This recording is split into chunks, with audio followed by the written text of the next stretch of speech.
በስመ አብ ወወልድ ወመንፈስ ቅዱስ አሐዱ አምላክ አሜን። ልጆች እንደምን ሰነበታችሁ? ደህና ናችሁ?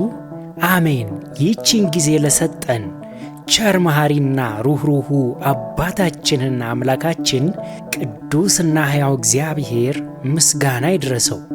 ባለፈው በክፍል 55 መንፈሳዊ ታሪካችን በኦሪት ዘፍጥረትና በኦሪት ዘጸአት መጻሕፍቶች ላይ የተጻፉ ዋና ዋና ታሪኮችን ዳሰናል።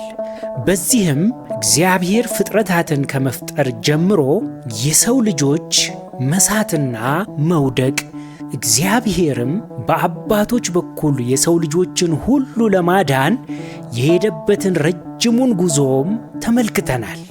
ከአዳምና ሔዋን ጀምሮ እነ ኖህ፣ እነ አብርሃም፣ ዮሴፍ፣ ሙሴን የመሳሰሉ አባቶቻችንንም ታሪክ በጥቂቱ ተመልክተናል። በዛሬው መርሃ ግብራችን ደግሞ ቀጣዩን ክፍል የምናቀርብላችሁ ይሆናል። አምላካችን ቅዱስና ሕያው እግዚአብሔር ያስተምረን።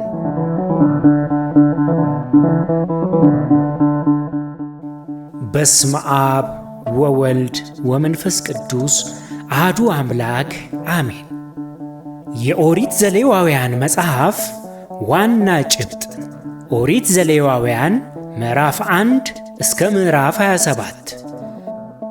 ልጆች በዚህኛው የመጽሐፍ ቅዱስ ታሪካችን የኦሪት ዘሌዋውያን መጽሐፍ ከምዕራፍ 1 እስከ ምዕራፍ 27 ያለውን ይዘት፣ መጽሐፉ የተጻፈበትን መሠረታዊ ዓላማ እንመለከታለን።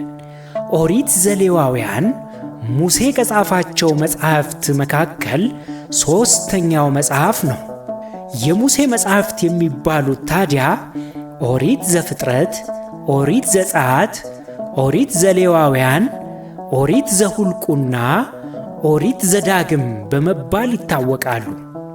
የኦሪት ዘሌዋውያን መጽሐፍ ከላይ ሲመለከቱት አሁን ላለንበት የሐዲስ ኪዳን ዘመን ብዙ የምንጠቀምበት ባይመስለንም ብዙ መንፈሳዊ፣ ትንቢታዊና የቅድስና ሕይወት እንዴት መመራት እንደሚገባ የሚያስተምር ታላቅ መጽሐፍ ነው።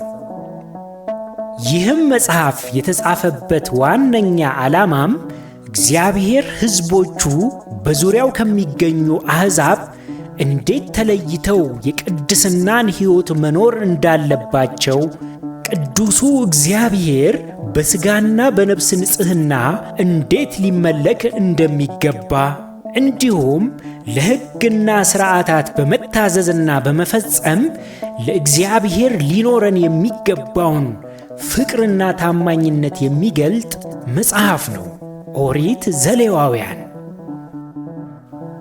በመጽሐፉ ከተጻፉት ምሳሌዎች መካከል ስናነሳ እግዚአብሔር ሙሴን እንዲህ ብሎ ተናገረው። ለእስራኤል ማኅበር ልጆች ሁሉ እንዲህ በላቸው፣ እኔ እግዚአብሔር አምላካችሁ ቅዱስ ነኝና እናንተ ቅዱሳን ሁኑ ይላል። የእግዚአብሔር ቅድስና የባሕሪ ቅድስና ነው። ከማንም ያልተቀበለው፣ ማንም እንዲህና እንዲያ አታድርግ ብሎ ያልነገረው፣ ከራሱ የሚመነጭ የራሱ ገንዘቡ ነው ቅድስና። የእርሱ ቅድስና ታዲያ ፍጹም ነው። አንዳችም ነቁጥ ወይንም ስህተትም የለበትም። እንግዲህ ይህ ፍጹምና ቅዱስ አምላክ የፈጠራቸው ለራሱ የለያቸው ልጆቹ እርሱን ይመስሉት ዘንድ ይፈልጋል። በእርግጥ የሰው ልጆችም ሆነ የቅዱሳን መላእክት ቅድስና አንጻራዊ ቢሆንም እርሱን ወደ መምሰል ግን ደረጃ በደረጃ እናድግ ዘንድ የዘወትር ፈቃዱ ነው። ስለዚህ እኛም ከኃጢአት ውሸትን ከመናገር የእኛ ያልሆነውን ከመውሰድ ወይንም ከስርቆት ራሳችንን በመጠበቅ በተግባር ለእርሱ ያለንን ታዛዥነት ማሳየት ከእኛ ይጠበቃል። በተጨማሪም በኦሪት ዘሌዋውያን መጽሐፍ ላይ እግዚአብሔር እንዲህ ይላል፣ ከእናንተ ማንም ሰው ሁሉ እናቱንና አባቱን ይፍራ፣ ሰንበታቴንም ጠብቁ፣ እኔ እግዚአብሔር አምላካችሁ ነኝ ብሏል። እናትና አባትን መፍራት ማለት ቅጣታቸውን ፈርተን ሳይሆን ከፍቅር በሚመነጭ ስሜት ወላጆቻችንን ማክበር እንደሚገባን የተነገረ ቃል ነው። ወላጅን መፍራት እግዚአብሔርን ለመፍራታችን ማሳያ ነው። ወላጁን የማያከብር ልጅ እግዚአብሔርን ፈጽሞ አከብራለሁ ማለት አይችልም። ወላጅን ማክበርና መፍራት የአንድ ማህበረሰብ በጋራ ለመኖር ከሚያስፈልጉ መሰረቶች መካከል ዋነኛ ምሰሶ ነው። ለወላጅ ትዕዛዝ የማይገዛ አመፀኛ ልጅ ለአካባቢው፣ ለሀገር እንኳን ሳይቀር ችግር ፈጣሪ ይሆናል። ፍጻሜውም አያምርም። እንደምታስታውሱት ከ10ቱ ትእዛዛት መካከል 4ኛው ትእዛዝ አባትህንና እናትህን አክብር፣ እግዚአብሔር አምላክህ በሚሰጥህ ምድር ዕድሜህ እንዲረዝም የሚለው ነው። በዚህ ምድርም ሆነ ለወደፊቱ በምንወርሰው የአባታችን የእግዚአብሔር ርስት ገነትና መንግሥተ ሰማያት ዘመናችን ተባርኮ በደስታ መኖር የምንችለው ወላጆቻችንን በማክበር ብቻ ነው።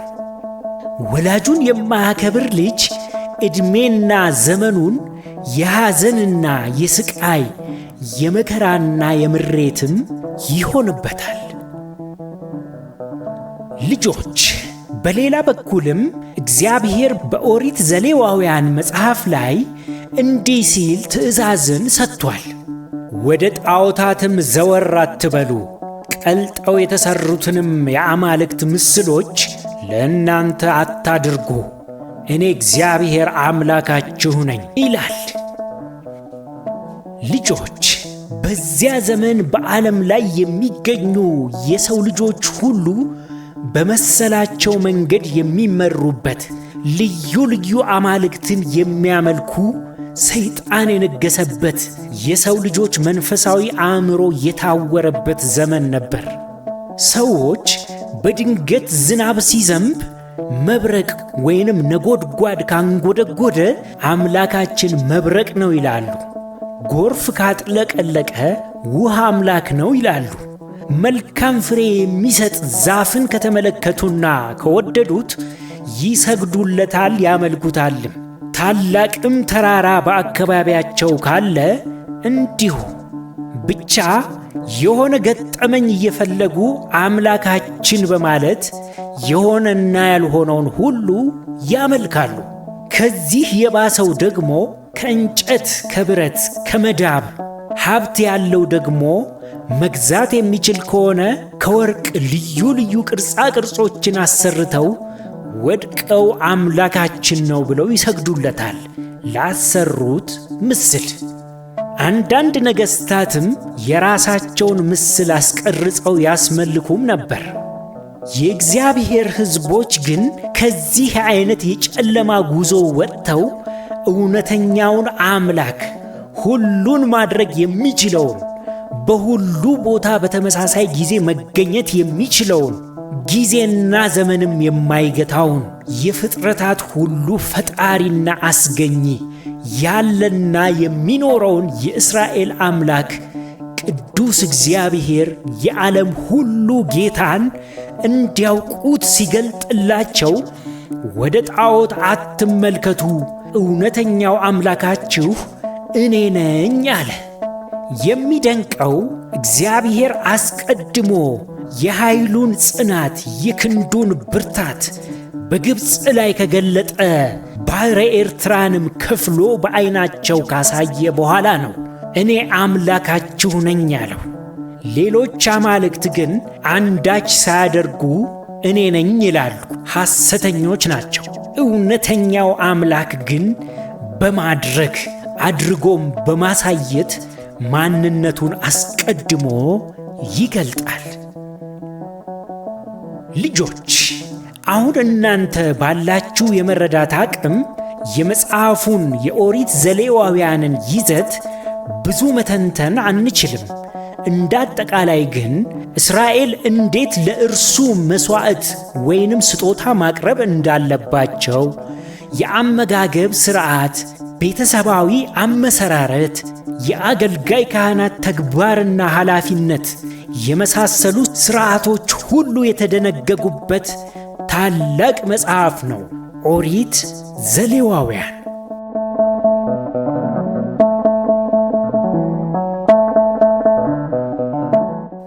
ልጆች ኦሪት ዘሌዋውያን ግሩም መጽሐፍ ነው አይደል?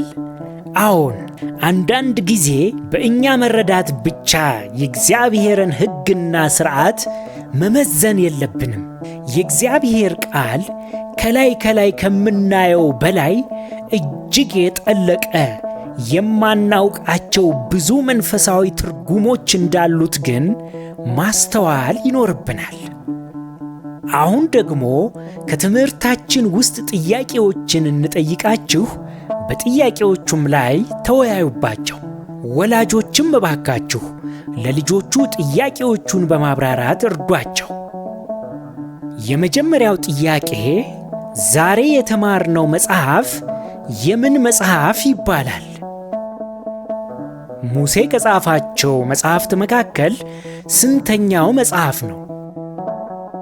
የሙሴ መጻሕፍት ስንት ናቸው? ቁጥራቸውንም ዘርዝሯቸው። በመጽሐፉ ውስጥ ምን ትእዛዛት ተጽፈዋል? እግዚአብሔር ጣዖትን አታምልኩ ሲል ምን ማለቱ ነው?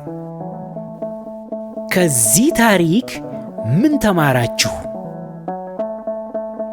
ልጆች ከዚህ ታሪክ የምንማረው ትልቁ ትምህርት እግዚአብሔር ትእዛዝ ሲሰጥ በምክንያት ነው። ደጋግሞ እንደነገረን እርሱን መውደድና ለወላጅ መታዘዝ ትልቅ ቦታ ያላቸው ትእዛዛት ናቸው።